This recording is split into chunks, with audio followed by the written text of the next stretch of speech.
All right, guys, so for today's workout, we are going to be adjusting the damper from a 10 to a 2 for the RX version of the workout. So first off, what is the damper? This is the flywheel on the rower, and the damper is this lever right here that you can adjust.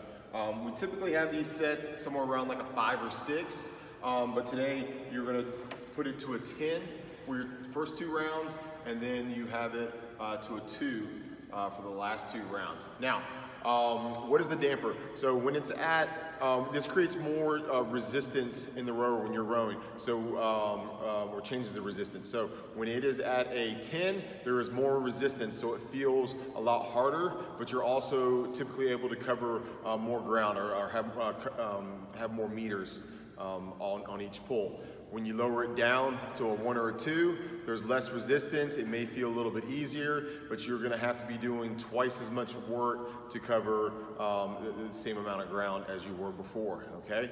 So what is the purpose of that for today's workout? Well, one, we want to make it kind of like a pre-fatiguer for everybody. So that's why we're putting it at a 10, to make it hard for everyone at the beginning. And then the reason why we're bringing it down to a 2 at the end is, one, you're already going to be fatigued just from doing the whole workout. So in a sense, it's kind of making it a little bit easier. But I'll go ahead and warn you, you're going to be trying to finish the workout and have a higher output at that point. That it's going to feel a little bit more difficult for a lot of people. And then the final thing is this is also a good way to gauge where the damper should be when you row. So if you find that it being at the 10 is not very difficult for you, maybe you keep it somewhere in that 7, 8, 9 range when you row regularly.